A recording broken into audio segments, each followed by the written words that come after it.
Do you gobble up your food or do you snarf it down? We will explore these food idioms and more in this video, so keep watching.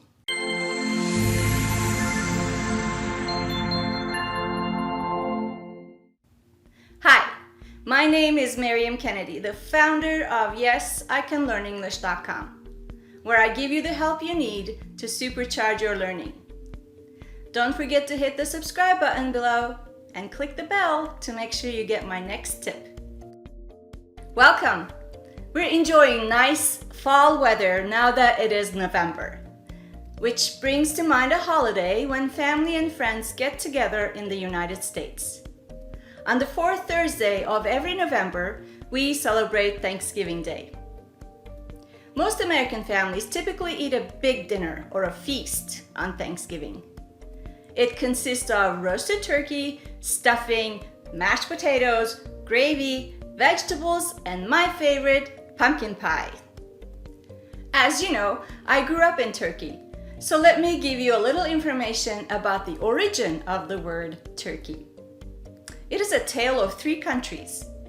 The name of the bird is turkey in English because people thought that these birds came from the country of Turkey.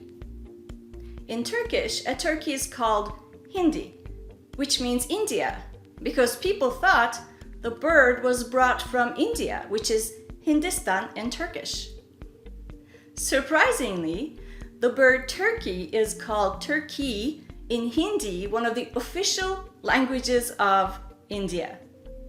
So where did this mysterious bird come from? I guess you can do your own Google search and find out. Oh, by the way, I would like to advise you not to call Turkish people turkeys. That would be quite offensive. Turks is the correct term because the name of the country is Turkey in Turkish, which means the land of Turks, not turkeys. Anyway, let me get back to the Thanksgiving meal and the idioms. It is hard to resist the great food available at the Thanksgiving meal. So some of us eat a lot. Then we complain about eating too much and too fast because we feel uncomfortable.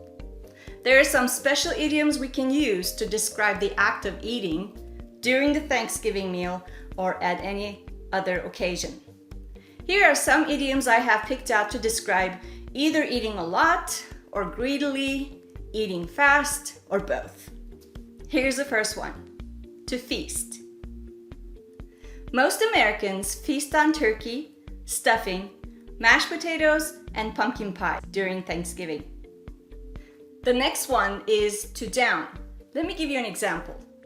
While watching the game, I downed a whole bag of popcorn.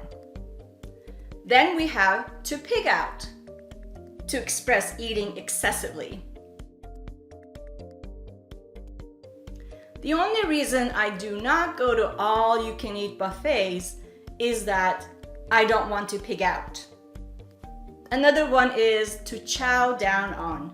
When on vacation, we chow down on fast food. The next one is to devour. The little boy devoured the piece of cake in a minute. Here is my favorite: to gobble up. Although gobble gobble is the sound a turkey makes, this word does not come from gobble. It comes from the word to gob, which means to eat. Here's an example. We were so hungry that we gobbled up our lunch. The next one is to gorge. It is a tradition to gorge ourselves with a delicious feast during Thanksgiving. Here's another: to snarf down. It takes about an hour to 2 hours to cook a Turkish dish, but only a few minutes to snarf it down. Here's the last idiom I have for eating fast: to wolf. She has to wolf her food since her break is only 15 minutes. Which of these idioms are you familiar with? If you know other ones you have heard or read, let me know in the comments below. Oh, by the way, I have put a link below where you can contact me at any time for help. We talked about idioms that express eating a lot, greedily or fast. Obviously, not everyone eats like that. Some eat a little, take their time, and enjoy their food. Let us talk about the idioms that are near antonyms to the ones we mentioned before. Here's the first one, to nibble on, which means to eat little. After spending 3 days in the hospital, she could only nibble on her food. The next one is to pick at. Here's an example. When I don't like the food in front of me, I pick at it. Next we have to eat like a bird. Jack eats like a bird. No wonder he's so skinny. This one is my favorite, to savor, meaning to eat slowly to enjoy every bite. I need to savor this pumpkin pie because I may not eat it again until next Thanksgiving. And the last idiom is to graze, which means snacking throughout the day. Look at this sentence. Tom believes grazing helps him stay slim. So rather than eating full meals, he eats a little now and then. So how does it feel to know different ways to describe the way we eat? Don't you feel like a pro? Just be careful when you use these idioms about other people's eating. I'm sure you wouldn't want to hurt their feelings or offend them. Now you can use these idioms to describe the way we eat. All languages are rich in idioms, and English is no exception. I hope this video will encourage you to step into the world of figurative language as you get better in English. It adds variety and imagery to our sentences. Believe it or not, I'm still learning new idioms and expressions even after so many years of living in the United States.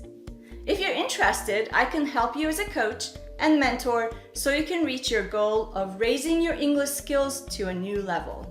If you like this video, then give me a thumbs up. Share it with a friend. Follow me on social media. If you are really interested in improving your English, don't forget to get your free guide, Tips and Tools to Learn English Faster, where I give you all the things you need to help you reach your goals. I put the link below. Make sure to click on the link to get your free guide.